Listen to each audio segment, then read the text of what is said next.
जय हिंद बच्चों, स्वागत है आप सभी का आपके अपने YouTube चैनल पर Doubtnut class 11th Hindi medium. और आज के इस सेशन में एक बार फिर से दिल खोलकर स्वागत है, क्योंकि आज का सेशन आप लोगों के लिए बहुत ही प्यारा है। क्लास 11th में अगर मैथ ले रहे हो तो ये वीडियो जरूर देखना। क्यों देखना है? क्योंकि यहाँ पर आपको मैं कुछ अच्छी अच्छी चीजें बताने वाला हूँ, कुछ पॉइंट्स बताने वाला हूँ, ताकि आप लोगों को पता रहे कि हाँ, मेरा डिसीजन मतलब मेरा डिसीजन है, किसी और का डिसीजन नहीं है या जबरदस्ती वाला डिसीजन नहीं है। तो एक बार जल्दी से क्लास लिंक को शेयर कर दीजिए यार, ताकि मुझे पता चल जाए सब तरफ कि हाँ भैया हमारी जनता जो है आ चुकी है फटाफट से। और मैं भी चेक कर लेता हूँ किसी तरह की कोई प्रॉब्लम तो नहीं है, वॉइस एकदम परफेक्ट आ रही है ना। हमारी क्लास जो है वो स्टार्ट हो चुकी है यहाँ पर, जैसा कि मैं देख पा रहा हूँ, और किसी तरह का कोई प्रॉब्लम यहाँ पर नहीं है। तो एक बार जल्दी से बेटा चैनल का जो है लिंक और यहाँ पर क्लास का लिंक शेयर कर दो यार फटाफट से सारे बच्चों को। देन शुरुआत करता हूं मैं आज के सेशन की। और आज का सेशन भी हमारा जो हमेशा रहता है, जैसे कि एक मोटिवेशन के साथ में, तो सेम वैसे ही रहने वाला है। ठीक है, मोटिवेशन के साथ में, क्योंकि आपको पता है बिना मोटिवेशन के तो मैं कोई भी सेशन मेरा स्टार्ट नहीं करता हूं। तो सभी को गुड इवनिंग एक बार फिर से। एयरफोर्स शिवा, रिया, सुग्रीव, पूजा, सभी को गुड इवनिंग बेटा, सभी को गुड इवनिंग। चलो भैया, और कौन कौन आ चुके हैं? जैसा कि मैं देख पा रहा हूं कुशवाहा जी आ चुके हैं, और साहिल, एयरफोर्स, क्या बात है, आलोक, रिचा, गौतम, सक्षम, सिमरन, शिवानी, कैसे हो सारे आप? तो आई होप एकदम फिट एंड फाइन होंगे, मस्त होंगे, बढ़िया होंगे आप सब। ठीक है, चलो भाई, सौरभ, रिचा, आलोक, नीतू, गौतम, ध्रुव, रोहित, रिधि, नीरज, मोहन, शिवानी, एसबी, नितिन, रिधि, नीरज, रविंद्र, दिव्यांशु, रोहित, ठीक है, अजीत कुमार, प्रेरणा, सारे बच्चे आ चुके हैं, मतलब है ना, काफी सारे बच्चे आ चुके हैं। अब मतलब अब नेम लेना इजी नहीं होगा। और काफी टाइम से आप लोगों को वेट था कि सर इस चैनल पर क्लास क्यों नहीं हो रही है, तो भैया इस चैनल पर मैं लेकर आ गया हूं आप लोगों के लिए ये सेशन, क्योंकि मुझे ये लगा कि यार कहीं ना कहीं आपको एक जो सेशन है वो जरूर मिलना चाहिए। और वो सेशन किस तरह का रहने वाला है, सारी चीजें अभी आप लोगों को पता चल रहेगी यहाँ पर। ठीक है, तो आज का सेशन स्टार्ट करने से पहले एक मोटिवेशन जरूर हो जाए, क्योंकि बिना मोटिवेशन मुझे ऐसा लगता है कि यार कोई भी सेशन स्टार्ट होता है या कोई भी क्लास स्टार्ट होती है तो वो अधूरापन सा है। तो आज का मोटिवेशन है, जब आंखों में अरमान लिया, मंजिल को अपना मान लिया, तो क्या मुश्किल है क्या आसान, जब ठान लिया तो ठान लिया। आपका डिसीजन है, आपने सपने देख लिए, अपने पेरेंट्स को आपने सपने दिखा दिए, तो भाई अब अगर आप लोगों ने सारी चीजें पहले ही डिसाइड करके रख ली है, तो आप लोगों को उसमें पूरा जोर लगा देना है। अपना जो भी गोल है उसे अचीव करना ही है, चाहे कुछ भी हो जाए। क्योंकि अगर कोई सपने देख रहे हो और अगर सपने हकीकत में ना बदले, तो फिर वो सपने किसी काम के नहीं है। सपने वही देखो जिसको आप हकीकत में बदल सको। तो इसीलिए मैंने कहा है, जब आंखों में अरमान लिया, मंजिल को अपना मान लिया, तो क्या मुश्किल है क्या आसान, जब ठान लिया तो ठान लिया। ठीक है, तो ये है भैया जी आज का आपका मोटिवेशन, और आई होप आप लोगों को बहुत पसंद आएगा, क्योंकि ये दिल वाली आवाज से जो निकलते हैं ना चीजें, वैसा है ये। ठीक, तो आज का सेशन देखो, सबसे पहले क्या रहने वाला है ये मैं आपको बताता हूं। 11th क्लास का डिसीजन आप लोगों का अपना है, स्ट्रीम क्या लेनी है, कुछ भी हो जाए, किसी के फेवर में नहीं आकर जबरदस्ती नहीं लेना कि मैं बोल रहा हूं तो ले लो भैया, या पापा बोल रहे हैं, मम्मा बोल रहे हैं, दोस्त बोल रहे हैं, रिश्तेदार बोल रहे हैं, नहीं। पढ़ना किसे है? आपको पढ़ना है, डिसीजन आपका होना चाहिए। आज हम बात करने वाले हैं इन्हीं चीजों के बारे में। तो देखो, 3 तरह के लोग होते हैं क्लास 10th के बाद में आने के बाद में। 3 तरह के लोग होंगे जो आपको मिलेंगे या आप उन्हें देखोगे। एक तो आप जिन्हें कहोगे अपने दोस्त, दूसरे कहोगे आप उन्हें अपने पेरेंट्स, और तीसरे आप खुद। ठीक है, दोस्तों के साथ में या दोस्तों के चक्कर में अगर आप कोई सब्जेक्ट ले रहे हो, दोस्तों के चक्कर में अगर मैथ ले रहे हो 11th में, सबसे बड़ी गलती कर रहे हो। पहली बात तो ये मैं आपको कह देता हूं, अगर आप अपने दोस्तों के चक्कर में 11th क्लास में मैथ ले रहे हो तो सबसे बड़ी गलती कर रहे हो, ये ध्यान रख लेना आप लोग। ठीक है, दुश्मन कहाँ गए बेटा? दुश्मन को साइड में कर दिया मैंने। ठीक है, दोस्तों के चक्कर में कोई सब्जेक्ट नहीं लेना है, क्योंकि पढ़ना आपको है, दोस्तों को नहीं। क्लियर? तो यहां पर ये जो दोस्ती है, इस दोस्ती को रखना आप बनाकर, कोई दिक्कत नहीं है। मन में ये नहीं आना चाहिए कि मेरे क्लास 10th के जितने भी दोस्त हैं वो छूट जाएंगे, या अगर मैं मैथ नहीं लूंगा तो मैं उनके साथ नहीं कंटिन्यू कर पाऊंगा। नहीं भाई, पढ़ना आपको है। दोस्त अगर बायो ले रहे हैं, तो अगर आप उनको देखकर बायो ले रहे हो तो आप सबसे बड़े बेवकूफ हो। दोस्त आर्ट्स ले रहे हैं, आप उनको देखकर आर्ट्स ले रहे हो, आप सबसे बड़े बेवकूफ हो। दोस्त कॉमर्स ले रहे हैं, अगर आप फिर भी उनके देखकर कॉमर्स ले रहे हो तो आप सबसे बड़े बेवकूफ हो। क्यों? क्योंकि भैया पढ़ना किसे है? आपको है, इन दोस्तों को नहीं पढ़ना है। आपका सब्जेक्ट, आपका रिजल्ट आपको बनाना है, दोस्तों को नहीं बनाना है।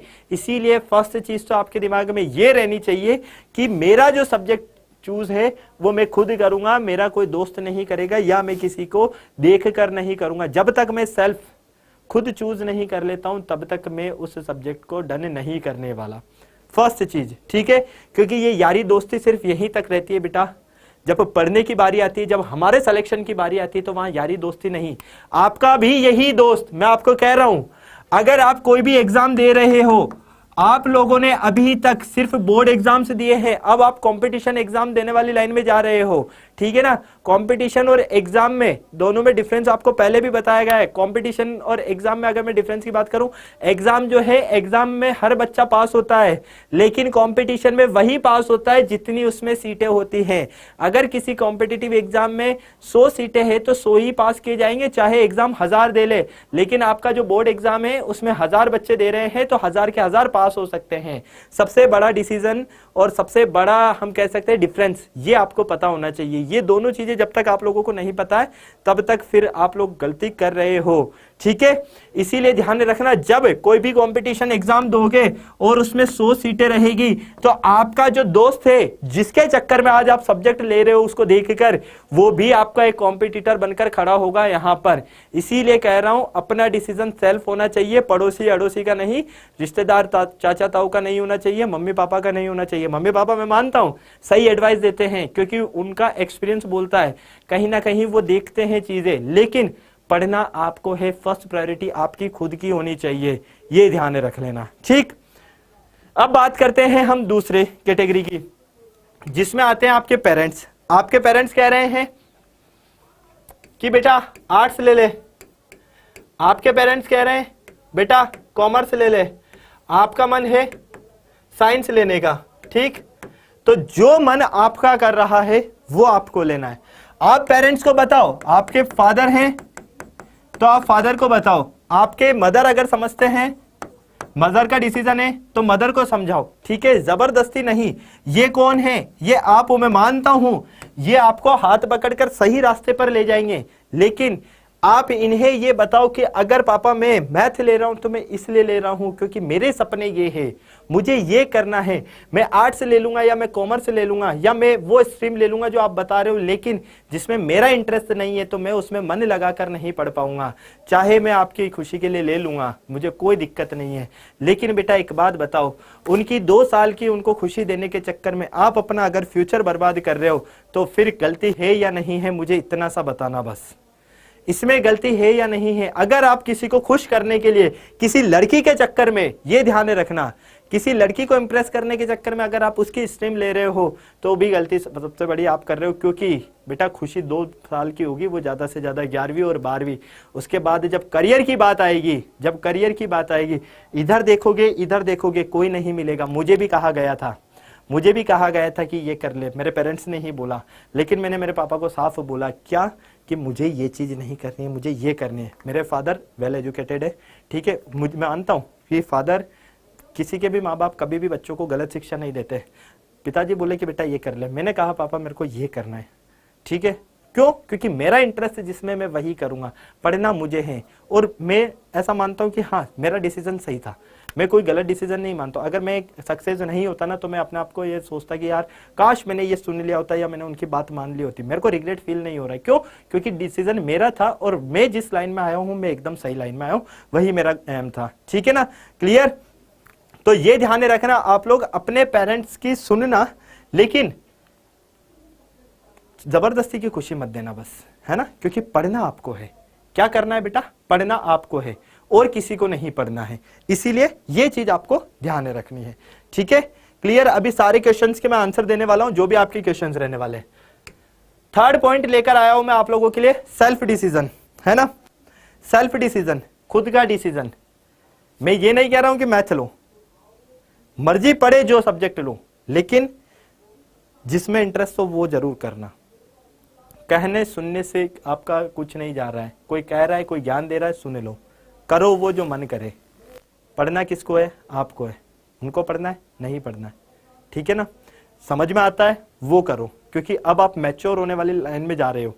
फर्स्ट क्लास अब आप लोगों की स्टार्ट हो रही है, इसलिए डिसीजन आपका जो होना चाहिए वो सेल्फ होना चाहिए, किसी और का डिसीजन नहीं होना चाहिए।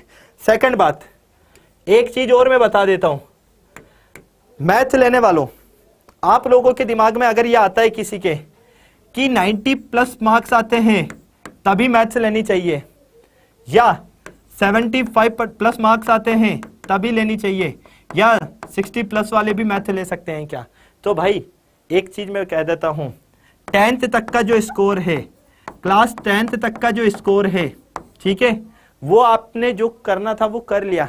अगर किसी के 60 प्लस मार्क्स भी आ रहे हैं और उसकी इच्छा है कि वो 10th में 11th क्लास में मैथ लेना चाह रहा है, लेकिन वो ये डर रहा है कि यार 90 वाले ले रहे हैं, 75 वाले ले रहे हैं, मेरा नंबर कहाँ आएगा, मैं तो ले ही नहीं सकता हूँ। क्यों नहीं ले सकता भाई? बेटा पढ़ना तेरे को है। 10th में माना कि मैंने कम मार्क्स आए, लेकिन 11th और 12th में ज्यादा आ सकते हैं, क्योंकि मेहनत आपके ऊपर डिपेंड करती। आपने यहां मेहनत करी, इन्होंने यहां ज्यादा मेहनत करी। अगर आप अपनी इस मेहनत को बढ़ा लोगे तो आप 11th और 12th में अपने आप अपना अच्छा स्कोर कर पाओगे, ठीक है ना? तो ये मन में कभी भी मत लेकर आना कि अगर मेरे मार्क्स कम आ रहे हैं तो क्या मैं मैथ नहीं ले सकता हूं। ले सकता है भाई, ले सकता है। पहले मेहनत नहीं की कोई बात नहीं, लेकिन आगे मेहनत करने का जिम्मा तो उठा। एक बार अपने आप जो है माइंड सेट तो कर, डिसाइड तो कर कि हाँ मैं कर लूंगा यार, कोई बात नहीं, मैंने पहले नहीं किया, मैं मानता हूं, क्योंकि मैं थोड़ा सा डाइवर्ट हो गया था या अपने आप हमारा 100% नहीं दे पाया खुद का, ठीक है। लेकिन आगे क्या ऐसा होगा? नहीं होगा। आगे मैं वही करूंगा जो मुझे करना है। आगे मैं अगर टारगेट है 95 प्लस लाने का तो मैं 95 प्लस भी ला सकता हूँ, 60 है अगर मेरे अभी आए तो, ठीक है ना? तो ये चीज ही ध्यान में रख लेना। क्लियर? मैथ वाला यूपीएससी निकाल सकता है, ये गारंटी के साथ कहता हूं। काफी सारे ऐसे IITians हैं, काफी सारे ऐसे NITians हैं जिन्होंने यूपीएससी निकाला है, ठीक है, मैथ वाले। तो ये गलतफहमी मत आना है कभी भी दिमाग में कि भैया आर्ट्स लेने से ही यूपीएससी निकलती है, सबसे बड़ी बेवकूफी है ये। क्लियर? ओके बेटा, तो ये चीजें आपको एक तो पता होनी चाहिए। इसके अलावा आपको अपना फ्यूचर सोचते हुए, फ्यूचर सोचने से मतलब है कि फ्यूचर में अपनी क्या लाइन है उनको देखकर आपको अपना सब्जेक्ट जो है वो स्ट्रॉन्ग करना चाहिए। मैथ में मैं स्टार्टिंग से कहता हूं करियर ऑप्शंस बहुत ज्यादा है। अगर आपके बाकी सब्जेक्ट में करियर ऑप्शन जैसे 20 है तो मैथ में आपके करियर ऑप्शन 30 प्लस है। हमेशा 10 ऑप्शंस आपको ज्यादा मिलेंगे, हमेशा 10 ऑप्शंस आपको ज्यादा मिलने वाले हैं। कैसे मिलेंगे ये सारी चीजें अभी आपको यहां पर पता चलती जाएगी, ठीक है ना? तो इसलिए यहां पर ध्यान से देखना और समझने की कोशिश करना। क्लास 11th में आपने मैथ लिया, ठीक है, क्लास 11th में आपने मैथ लिया, क्लियर? 11th पास आउट हुए, 12th 11th के साथ में जेई की तैयारी करने लग जाओगे तो यहां से आपका एक जेई का सपना पूरा हो रहा है, ध्यान से देखते जाना। दूसरा, आपका डिफेंस में जाने का सपना पूरा हो रहा है। सारे सपने में बताऊंगा जो जो आपके यहां पर होने वाले हैं, इसलिए एक एक सपने को ध्यान से और अच्छे से देखना, ठीक है? उसके अलावा आप यहां से KVPY का एग्जाम भी दे सकते हो, आप यहां से CUET का एग्जाम भी दे सकते हो, ठीक? यहां से आपको एक अच्छा IIT कॉलेज मिल सकता है, NIT कॉलेज मिल सकता है, IIIT कॉलेज मिल सकता है ना? यहां से आप डिफेंस में जा सकते हो। यहां से आपका ये एक स्कॉलरशिप एग्जाम होता है KVPY, ठीक? CUET, ये जो CUET है यहां से आप अच्छे कॉलेज से इंजीनियरिंग भी कर सकते हो, ग्रेजुएशन भी कर सकते हो, डिपेंड आप पर करता है। क्लियर? ये तो छोटी सी बात हुई वो जो एग्जाम्स आप यहां पर फाइट कर सकते हो। अभी तक सिर्फ आपको या तो इस एग्जाम के बारे में पता था ज्यादा से ज्यादा, और या इसके बारे में पता था, इसमें भी थोड़ा बहुत पता है और इसका नाम सुना है। बाकी ये KVPY क्या होता है? ये एक स्कॉलरशिप एग्जाम होता है बेटा, स्कॉलरशिप मिलती है गवर्नमेंट की तरफ से। CUET ये भी आपको पता होना चाहिए, ठीक है ना? क्लियर? अब यहां से अगर मैं आगे बात करता हूं तो करियर ऑप्शंस की मैं बात करता हूं तो बहुत सारे यहां पर आपके पास ऑप्शंस आते हैं, ठीक? सबसे पहली चीज, पहले ही ऑप्शन में आपको दे देता हूं ऑल गवर्नमेंट एग्जाम्स, ठीक है? मैथ वाला ऑल गवर्नमेंट एग्जाम्स फाइट कर सकता है। आप कहते हो ना कि सर 11th में मैथ लेने का फायदा क्या है? तो बेटा जो बच्चा ये सोचता है कि 10th के बाद में मैं जो है मैथ नहीं लूंगा क्योंकि मुझे मैथ पसंद नहीं है, तो बेटा कोई सा भी कंपटीशन एग्जाम फाइट कर लेना, मैथ से सामना जरूर होगा। मैथ आपको वहां पर जरूर कहते हैं ना कि भैया मैं तेरा पीछा नहीं छोड़ूंगी, कहीं पर भी जा, तो वही चीज होने वाली है। मैथ आपका पीछा नहीं छोड़ने वाला है, इसलिए आप ध्यान रख लेना हर एक एग्जाम में आपको मैथ से सामना करना पड़ेगा। चाहे बैंकिंग ले लो, चाहे रेलवे ले लो, चाहे टीचिंग ले लो, कोई सा भी XYZ, चपरासी से लेकर IAS तक का सारा एग्जाम ले लो, हर एक में आपको मिलेगा, ठीक है? आगे बात समझ में? हाँ या ना? जल्दी से बताओ भाई। और जिसके जो क्वेश्चन हो सेशन को लाइक करते रहना और बाकी सारी चीजें मैं जो है यहाँ पर आप लोगों के अभी क्वेश्चंस के आंसर भी देने वाला हूं। इसके अलावा अगर आपको सपना है बैंकिंग में जाने का,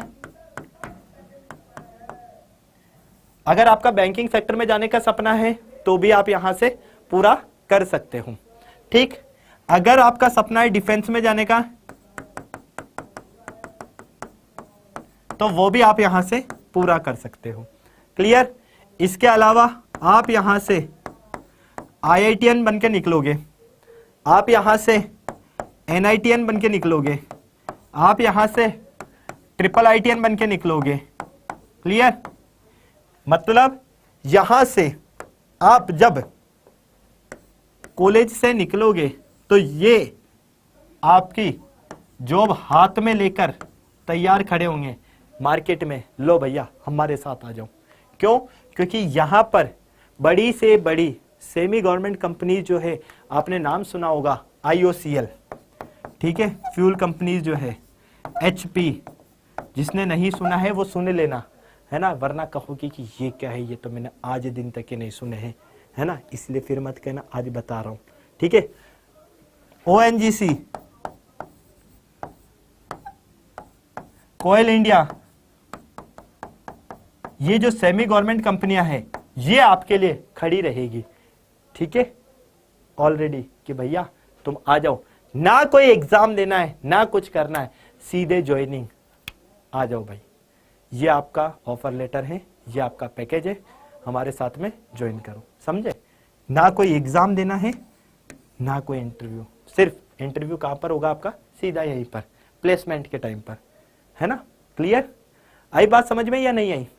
अब अगर कोई कहता है एक चीज कि सर ये IIT तो जो है ना ये इंग्लिश में होती है, तो क्या मुझे मेरा सब्जेक्ट चेंज कर लेना चाहिए? तो पहली बात, जो आपको ज्ञान दे रहे हैं उनको बहुत बहुत नमस्कार, लेकिन मुझे एक बात बताओ, तुम पहले ही IIT की सोचकर इंग्लिश ले लोगे, बहुत बढ़िया डिसीजन है, किसी ने कहा है तुम, मैं उसके डिसीजन की सराहना करता हूं, बहुत बढ़िया, है ना। लेकिन मुझे एक बात बताओ, पहले IIT तक पहुंचो तो सही। IIT exam, IIT college, sorry exam नहीं, JEE एग्जाम दोगे आप, JEE एग्जाम तो दोनों मीडियम में हो सकता है, IIT कॉलेज तक पहुंचो तो सही, वहां सीखना है ना आपको इंग्लिश, तो पहले तो नहीं सीखना है ना। क्यों पहले अपना बेड़ा गर्क करने में लगे हो भैया? पहले नहीं सीख पाए, कंसेप्ट नहीं सीख पाए, चलो 11th में आ गए आप, आपने सोचा कि मैं इंग्लिश मीडियम में पढ़ लेता हूँ, हिंदी मीडियम वाला हूँ, बेटा तेरे को समझने में ही इतना टाइम लग जाएगा, जितना सोचेगा ना कि मैं इतना स्कोर कर लूंगा, वहां इसका जस्ट अपोजिट स्कोर मिलेगा, ध्यान रख लेना। तो पहला डिसीजन तो ये होना चाहिए कि मुझे IIT कॉलेज में पहले पहुंचना है, वहां तक पहुंचने का रास्ता साफ है, हिंदी मीडियम से भी पहुंचा जा सकता है, ये आपको अच्छे से पता है, तो आपको सब्जेक्ट चेंज करने की जरूरत नहीं है मेरे अकॉर्डिंग। तो फिर भी आपका मन है, आप कर सकते हो, तो बहुत बढ़िया है, नमस्कार है आपको। ठीक है, क्लियर। सेकंड बात, IIT कॉलेज में जाने के बाद आपको 1 साल के अंदर अंदर इंग्लिश आराम से सीखी जा सकती है। ठीक है, क्योंकि काफी सारे लर्निंग प्रोग्राम्स हम कह सकते हैं, या वहां के एनवायरमेंट ही ऐसे होते हैं कि आप खुद ही सीख जाओगे। स्टार्टिंग में हमको लगता है कि यार कम होगा, इतना सही होगा, वैसा होगा, ये होगा, डर लगता है, नहीं भाई, आप जैसे एनवायरमेंट में रहोगे ना वैसे चीजें धीरे धीरे सीखने लगोगे, इसलिए इस चीज से आपको डरना नहीं है। क्योंकि बहुत से क्या करेंगे, IIT कॉलेज में जाने के लिए 11th में इंग्लिश मीडियम ले लेंगे, ले लो भाई कोई दिक्कत नहीं, लेकिन पहले सपने को पूरा तो करो IIT कॉलेज तक पहुंचने का। मान लो इसके चक्कर में यहाँ पहुंच ही नहीं पाए तो उस इंग्लिश का क्या करोगे रे तुम सब्जेक्ट चेंज करके? क्लियर है? चलो भाई, आपको यहां पर UPSC क्लियर करने का सपना है, IAS बनने का सपना है, IITian भी IAS बनता है, NITian भी IAS बनेगा, यहां से भी IAS बनेगा, हर तरफ से कोई भी IAS बन सकता है। UPSC सिर्फ एक बात कहती है कि ग्रेजुएशन कंप्लीट करके सीधा हमारा फॉर्म फिल करो, तैयारी करो, एग्जाम क्लियर करो और हम आपको बुलाएंगे। ठीक है ना। तो कोई कहता है कि भैया मैथ लेकर जो है UPSC क्या क्लियर की जा सकती है? भैया आराम से। क्यों? क्योंकि मैथ वाले का हम कहते हैं स्किल डेवलपमेंट जो होता है वो बहुत ज्यादा होता है, वो अदर से बहुत अलग स्पेशली सोचता है। ठीक है, किसी भी और बच्चे को ले लेना और एक मैथ में इंटरेस्ट लेने वाले को ले लेना, ठीक है, दोनों से बात करना, तुमको खुद को पता चल जाएगा कि मैथ वाले के आंसर क्या रहते हैं और किसी अदर के आंसर क्या रहते हैं। क्लियर? अगर आपका रेलवे में जाने का सपना है तो भी आप जा सकते हो, अगर आपका बैंक में जाने का सपना है तो भी आप जा सकते हो, अगर आपका टीचिंग में जाने का सपना है तो भी जा सकते हो। XYZ जो भी आपका सपना है, हर गवर्नमेंट जॉब में आप यहां से जा सकते हो और एग्जाम में मैथ आपसे पूछी जा सकती है। एक बच्चा कहता है कि IIT कॉलेज की फीस बहुत ज्यादा होती है। बेटा एक सेशन बनाया था हमने, IIT कॉलेज की फीस बहुत ज्यादा होती है तो आप अच्छी खासी रैंक लेकर आओ, आपको वहां पर स्कॉलरशिप भी मिलती है। गवर्नमेंट जो है काफी सारी फैसिलिटीज प्रोवाइड करवाती है ना, शायद आपने नहीं देखा होगा। एनडीए में फिजिकल टेस्ट होता है। हाँ बेटा, एनडीए की अगर मैं बात करूं तो एनडीए बिना मैथ वाला, बायो वाले तो सोच भी मत लेना, वरना बहुत बड़ी दिक्कत आएगी कि एनडीए का एग्जाम है ना। उसका रीजन मैं साफ बात बता देता हूं। एनडीए के एग्जाम 2 पार्ट में होता है, एक पेपर 1 होता है, एक पेपर 2 होता है। ठीक, पेपर 1 की अगर मैं बात करता हूं तो रिटर्न की बात कर रहा हूं मैं। एनडीए वैसे 2 पार्ट में होता है, रिटर्न और एसएसबी, है ना, लेकिन रिटर्न की भी बात करता हूं तो 2 पेपर होते हैं। एक तो होता है केवल और केवल मैथ, जिसमें आपका मैथ आता है 300 नंबर का, पूरा 300 नंबर का मैथ आता है। दूसरा आता है आपका जीएटी का पेपर होता है। मैथ की अगर मैं बात करता हूं यहां पर तो सीधी सी बात आप ध्यान में रख लेना, मैथ, ठीक, एनडीए की भी बारे में भी मैं बता देता हूं यहीं पर थोड़ा सा आपको। मैथ की अगर मैं बात करता हूं तो पहला पेपर किसका होगा आपका, देखो रिटर्न, ठीक है, और एसएसबी। क्लियर, रिटर्न की अगर बात करोगे तो रिटर्न में एक तो होगा आपका मैथ और एक होगा आपका जीएटी। मैथ अगर आप ध्यान से देखते हो तो ये जीएटी और मैथ ये अकेला 300 नंबर का होता है और ये 600 नंबर का होता है। अब आप सोचोगे कि 600 नंबर तो ये बहुत ज्यादा का हो रहा है, ये 300 नंबर का कैसे मास्टर हो आप बोल रहे हो कि मैथ पूरा। अरे मेरे भाई, यहाँ पर तेरा फिजिक्स भी आएगा, यहाँ तेरा केमिस्ट्री भी आएगा, यहाँ तेरा इंग्लिश भी आएगा, है ना, यहाँ अपना जीके जीएस भी आएगा, ठीक है, जिसमें हिस्ट्री, ज्योग्राफी, पॉलिटिकल सब आ जाएंगे। यहाँ आपका करंट अफेयर भी आएगा, है ना, ये सारे सब्जेक्ट्स आ जाएंगे, और भी सब्जेक्ट आएंगे, इसमें थोड़ा सा इकोनॉमिक्स भी आ जाता है, बहुत सारी चीजें आ जाती। क्लियर, तब जाकर ये 600 नंबर का होता है ना। इसलिए मैथ 300 नंबर का, अगर आपका ये क्लियर नहीं होगा, ये क्लियर नहीं हुआ, है ना, तो आपका ये जीएटी तो चेक भी नहीं होने वाला। अगर मैथ में, अगर जीएटी यहाँ पर पेपर की बात करता हूँ एनडी की, तो मैथ का अगर पेपर आपका क्लियर नहीं है तो आपका सेकंड पेपर चेक भी नहीं किया जा सकता। ओके, और यहाँ पर ध्यान रख लेना 300 नंबर का 120 क्वेश्चन आते हैं मैथ के, 120 क्वेश्चन, 1 2 3 नहीं, 120 क्वेश्चन। हर क्वेश्चन 2.5 मार्क्स का रहेगा आपका, ये ध्यान रख लेना, अपने दिमाग में बिठा लेना। तो कोई ये सोच रहा है ना कि मैं बायो लेकर एनडीए का एग्जाम दे लूंगा, तो बेटा मैथ आपको फेस करनी पड़ेगी, तो पहले से तैयार रहना, वरना फिर मत कहना कि मुझे तो पता ही नहीं था, अगर काश मुझे पता होता तो मैं ऐसे गलती नहीं करता या नहीं करती। मैं किसी सब्जेक्ट की बुराई नहीं कर रहा हूं, मैं एक जेन्युइन बात बता रहा हूं, तुम्हें सही चीजें पता होनी चाहिए, ठीक है ना, ये ध्यान रख लेना। आईआईटी में पैकेज कितना मिलेगा डिपेंड करता है आपका उस टाइम पर स्कोर क्या हो रहा है, स्कोर क्या चल रहा है, उस पर डिपेंड करता है। नॉर्मल से नॉर्मल अगर पैकेज की भी आप बात करोगे ना तो 12 से 15 लाख रुपए तो आप मान कर चलो, कम से कम 12 से 15 लाख रुपए तो आप मान कर चलो, कम से कम बोल रहा हूं मैं, ठीक है, आगे बात समझ में। तो ये तो वही छोटी सी चीज है। तो भाई मैथ से पीछा छुड़ाना आसान नहीं है, हर जगह मैथ्स को फेस करोगे, इसलिए तैयार रहना। जो डिसीजन लो अपना लेना है, किसी अड़ोसी पड़ोसी का, किसी का चाचा ताऊ का, उनका डिसीजन नहीं, हमारा डिसीजन खुद का होना चाहिए। क्लियर। इंडिया का सबसे टफेस्ट एग्जाम कौन सा है, जेईई या यूपीएससी? बेटा देखो दोनों एग्जाम टफेस्ट ही है अगर देखा जाए तो, ठीक है ना। क्लियर, डिपेंड करता है आप कौन सी सेक्शन में जाना चाहते हो। गवर्नमेंट जॉब के लिए अलग बात की जाती है और इधर जेई स्टूडेंट्स के लिए जो है ये जेई नीट वाले प्रिपरेशन, इनके लिए अलग बात की जाती है। क्लियर। और एक चीज मैं बात बता देता हूं, मैथ जिसके पास होती ना, मैथ जिसके पास होती है उसके पास स्किल्स बहुत ज्यादा होती है, उसके पास स्किल्स बहुत बहुत ज्यादा होती है। अब आप सोच रहे होंगे कि सर स्किल्स कैसे, एसएससी जीडी सीजीएल वगैरह सब में मैथ आएगी आपकी, है ना, मैथ वाला इजीली क्लियर कर लेगा। पहली बात, अगर आपका सॉफ्टवेयर इंजीनियर बनना है तो भी आपकी मैथ, कुल मिला के यहां से आपकी स्किल डेवलप्ड होती है।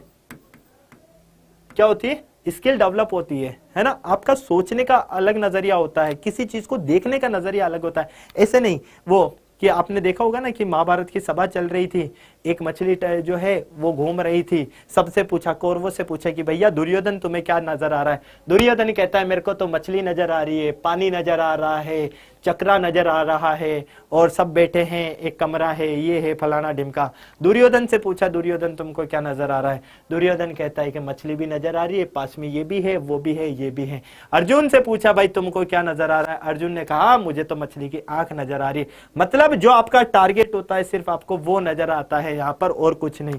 ठीक है, बाय की बातें नहीं की जाती है यहाँ पर। स्किल डेवलपमेंट यही होता है कि आप सबसे अलग हो, आप में कुछ एक्स्ट्रा है, समझे?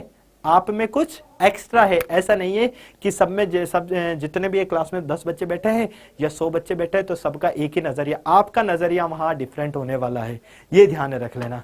क्लियर? एनडीए कहां से पढ़े? यहीं से पढ़ लोगे आप, टेंशन मत लो, सारी चीजें आप लोगों को मिल जाएगी। एनडीए का कोर्स भी लेकर आए हैं हम आप लोगों के लिए, आपको पता है। ठीक है, आगे बात समझे? और कुछ? और एक चीज ध्यान रखना, एक चीज ध्यान रखना, आपको एक चीज और मैं बता देता हूं। मैथ स्ट्रॉन्ग करने के लिए, मैथ स्ट्रॉन्ग करने के लिए आपको 11th और 12th ये सीरियस होकर पढ़ना पड़ेगा, ये आपको सीरियस होकर पढ़ना पड़ेगा, तभी आप जेई क्लियर कर पाओगे, तभी अगर आपका सपना एनडीए क्लियर करने का है तो वो क्लियर कर पाओगे, या सीयूईटी क्लियर करना है तो वो क्लियर कर पाओगे। सारी चीजें मैं आपको बता रहा हूं, ठीक है ना? चाहे कोई सा भी एग्जाम हो, अगर आपने 11th और 12th सीरियस मोड में पढ़ा है, जो 11th 12th के बाद में होते हैं एग्जाम, ठीक है, उसके लिए आपका बेस स्ट्रॉन्ग करेगा ये, और मैथ से पीछा नहीं छूटेगा, ये तो मैं आपको क्लियर कर देता हूं। चाहे आप आज से 2 साल 3 साल अपनी खुशी के लिए दूसरा सब्जेक्ट ले लो, अपनी खुशी के लिए आप अपनी स्ट्रीम चेंज कर लो, लेकिन स्ट्रीम चेंज करने वाले भी जब गवर्नमेंट एग्जाम को फाइट करेंगे वहां मैथ को दिखेंगे, फिर मेरी याद आएगी कि काश उस टाइम सर की बात समझ ली होती या सुन ली होती तो आज हमारा डिसीजन कुछ अच्छा होता। ठीक है, क्लियर? और मैथ के लिए कौन सी बुक बेस्ट है, ये वो एक चीज मैं बता देता हूं। अब है ना, अब वो टाइम नहीं है कि डायरेक्ट बस बुक देख ली, अब आपके पास टाइम है मेन तो गाइडेंस का। प्रॉपर गाइडेंस कहां से मिलती है? प्रॉपर मेंटोर आपके पास होना चाहिए, ये ध्यान रख लेना। क्या होना चाहिए? प्रॉपर मेंटोर, जिसको आप कह सकते हो आपका कोच, जो आपको सही टाइम पर सही सलाह दे, है ना? ये नहीं है कि यार इस बुक को पढ़ लिया, उस बुक को पढ़ लिया। बेटा बुकों में तो खूब ज्ञान होता है, पढ़ोगे उतना कम, हर एक बुक को कंप्लीट करते रहोगे। पर एक बात बताओ, जब आपको यही नहीं पता कि मुझे कहां से कहां तक कितना पढ़ना है, कितना मेरे लिए इनफ है, तब तक आप इन बुक्स का क्या करोगे? समझे? कौन सी बुक कहां पर, हर एक कदम पर आपको एक मेंटोर की जरूरत पड़ेगी, जो आपको बताएगा, जो आपको सिखाएगा कि हाँ यार ये डिसीजन लेना चाहिए, इस कंडीशन में इस टाइम पर तुमको ये करना चाहिए। ये बात ध्यान रख लेना। इसीलिए आपकी इस पूरी तैयारी के लिए हम क्लास 11th में एक बैच लेकर आए हैं जिसका नेम है आगाज बैच, और ये सिर्फ और सिर्फ क्लास 11th के बच्चों के लिए है। और जो आपको नजर आ रहा है यहाँ पर, करो आगाज एक नए कल का, जो कि स्टार्ट है यहाँ से 15 मार्च से। अगर आपके कोई क्वेश्चन है किसी भी तरह के कुछ भी, तो आप लोगों को यहाँ पर गूगल फॉर्म नजर आ रहा है, उस गूगल फॉर्म में आप लोग क्वेश्चन फिल कर सकते हो। किसी तरह का कोई डाउट है तो भी आप फिल कर सकते हो, किसी तरह की कोई प्रॉब्लम आ रही है तो वहां पर आप उस गूगल फॉर्म को फिल कीजिए, ताकि आपको हर एक चीज का आंसर मिल जाए। क्लियर? इस बैच की अगर मैं आपको बात बताऊं तो इसमें पढ़ाने वाले हैं आपको ये सारे बेस्ट टीचर्स जो कि आपको नजर आ रहे हैं। क्लास 11th में बायो लेने वाले पूजा मैम से पढ़ने वाले, मैथ लेने वाले मुझसे पढ़ने वाले हैं, फिजिक्स आपको पढ़ाएगी सुभद्रा में। यहाँ पर फिजिक्स और केमिस्ट्री जो है, अगर मैं बात करता हूँ तो फिजिक्स रुचि मैम पढ़ाने वाली, केमिस्ट्री विक्रम सर और सुभद्रा मैम पढ़ाने वाली, तानिया मैम आपको इंग्लिश पढ़ाएगी। ये सारे टीचर्स आप लोगों को अच्छे से जानते हैं, आप इन टीचर्स को सबको अच्छे से जानते हो, क्योंकि आप लोग इनसे 10th में भी पढ़े हुए हो। क्लियर? इसके अलावा अगर मैं यहाँ पर फीचर्स की बात करता हूं तो देखो, यहाँ पर आपको मिलने वाले हैं डिटेल्स में लेक्चर, पूरे के पूरे डिटेल में हर एक टॉपिक को अच्छे से एक्सप्लेन करके आपको पढ़ाया जाएगा। ऐसा नहीं है कि बस टॉपिक को जो है खत्म करने का झंझट करना है, नहीं भाई, पूरा डिटेल में। क्यों? क्योंकि हमें पता है कि 11th के बाद में आपको 12th पढ़ना है, 12th के बाद में आपको जेई भी देनी है, तो आपको नीट भी देनी है, तो कुछ बच्चों को यहाँ पर एनडीए भी देना है। तो हर एक टॉपिक का बहुत बहुत बहुत ज्यादा इंपॉर्टेंस यहाँ पर है। ठीक है, क्लियर? 1 शॉट लेक्चर आपको यहाँ पर मिलने वाले हैं, 1 शॉट भी मिलेंगे। क्यों? पूरा चैप्टर खत्म हो गया, तो अब आपको क्या करना है भैया? रिवाइज करना है। तो हर एक लेक्चर को देखने थोड़ी बैठोगे, क्या करोगे? 1 शॉट मिल जाए, एक बार में खत्म कर दूं मैं, तो 1 शॉट भी आपको यहाँ पर मिलने वाला है। आपको यहाँ पर पीसीएम भी तो मिल ही रहा है, मतलब फिजिक्स केमिस्ट्री मैथ बायो तो मिल ही रहा है, उसके अलावा आपको इंग्लिश और हिंदी भी यहाँ पर एक्स्ट्रा मिल रही है, जो मार्केट में कहीं नहीं मिलेगी आपको। और rankers group for top students, यहाँ पर आप लोगों के रैंकर्स के साथ में, टॉप स्टूडेंट्स के साथ में ग्रुप्स बनाए जाएंगे ताकि आप उनसे बातचीत कर सको, उनके पढ़ने का टाइमिंग आपको पता हो कि कैसे टॉप किया जा सकता है, उनसे नई नई चीजें सीखने का मौका मिले आप लोगों को। लाइव सेशंस, करियर काउंसलिंग वाली चीजें जो होती है ना, जहां पर आपको गाइडेंस की सबसे ज्यादा जरूरत पड़ती है, आपके पेरेंट्स को गाइडेंस की सबसे ज्यादा जरूरत पड़ती है, तो वो सारी चीजें भी आपके यहाँ पर होने वाली है। ठीक है, ये सेमिनार्स भी आपको यहाँ पर मिलने वाले हैं। और अगर इसके अलावा फीचर्स की मैं बात करूं तो चैप्टर टेस्ट, यहां पर टेस्ट सबसे ज्यादा जरूरी है भैया। टेस्ट क्यों जरूरी है? चैप्टर वाइज टेस्ट जब होते हैं ना, तो आपको यह पता रहेगा कि इस टॉपिक में मेरे को इतनी सारी चीजें पढ़नी है, इस टॉपिक में मेरा जो है इतना कमांड है, थोड़ा सा और पढ़ना पड़ेगा, कितना चैप्टर आपने वो पूरा कवर किया है, ये सारी चीजें आप लोगों को यहां से टेस्ट से पता चलेगी। टीचर्स स्लाइड मिलेगी, क्लास में जो पढ़ रहे हो टीचर से वो सारी स्लाइड्स आप लोगों को मिलेगी ताकि आप लोगों को नोट्स बनाने में किसी तरह की कोई प्रॉब्लम ना हो। सुपर 50 क्वेश्चंस, यहां पर आपको सुपर 50 एमसीक्यूज क्वेश्चंस भी मिलने वाले हैं, जिससे आप लोगों को पता रहे कि अच्छा इस टाइप के एग्जाम्स में क्वेश्चंस आते हैं, हमारे एमसीक्यूज को सॉल्व करने के लिए प्रैक्टिस की जरूरत पड़ती है, तो वो आप यहां से सबसे अच्छी कर सकते हो। होमवर्क, बेटा होमवर्क इसलिए जरूरी होता है क्योंकि कोई टॉपिक आपने पढ़ा और जब तक आपने उसको घर पर रिवाइज नहीं किया, उसके क्वेश्चंस नहीं लगाए, उसको समझा नहीं घर पर, तब तक आपको कहीं ना कहीं वो चैप्टर परेशान करेगा, अधूरापन सा फील करवाएगा। इसीलिए ध्यान रखना, आपको होमवर्क करना बहुत ज्यादा जरूरी है। क्लियर? आगे बात समझ में?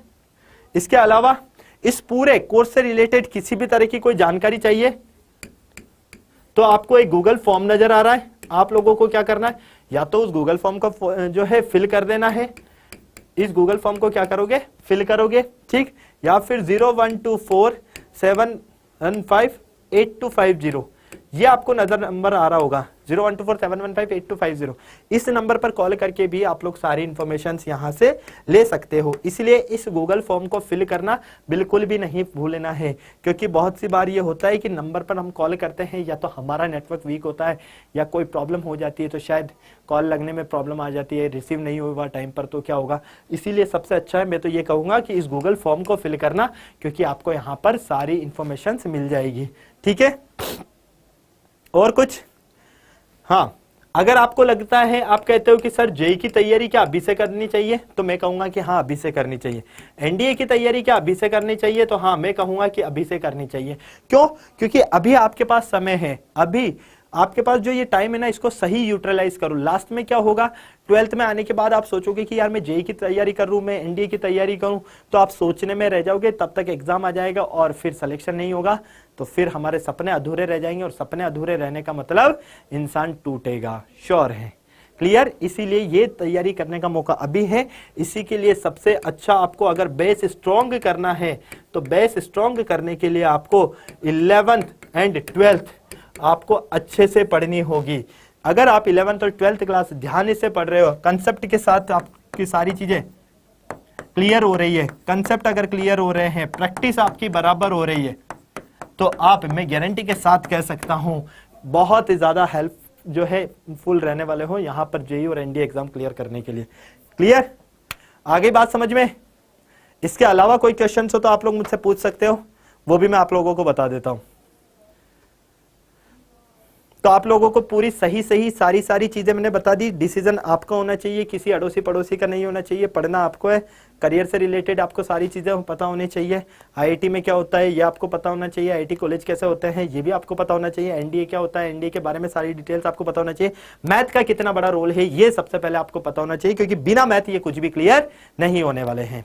ओके, यूपीएससी के लिए आर्ट्स स्ट्रीम ले ली हूं सर, वो बेटा आपकी इच्छा है। देखो, मैं किसी को ये नहीं कहूंगा कि ये जबरदस्ती ये स्ट्रीम लो वो स्ट्रीम लो। अगर तुम सिर्फ ये सोच रहे हो कि यूपीएससी सिर्फ आर्ट्स वाले ही क्लियर कर सकते हैं, तो पुराने रिजल्ट्स उठाकर देख लेना।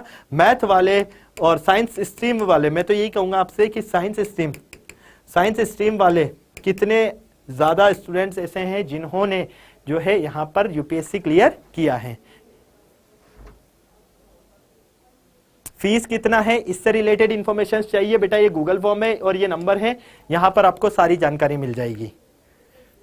ठीक है,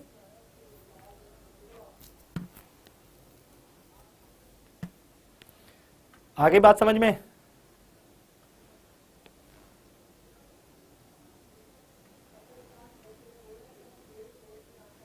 तो ये सारी चीजें आप लोगों की बेटा जो भी जानकारी चाहिए ये दोनों ऑप्शन से यहां से आपको सारी जानकारी मिल जाएगी। नहीं, ये क्लासेस YouTube पर नहीं होगी, ये आगाज बैच की जो क्लासेस है सिर्फ डाउटनेट ऐप पर होगी, पेड कोर्स वालों के लिए होगी।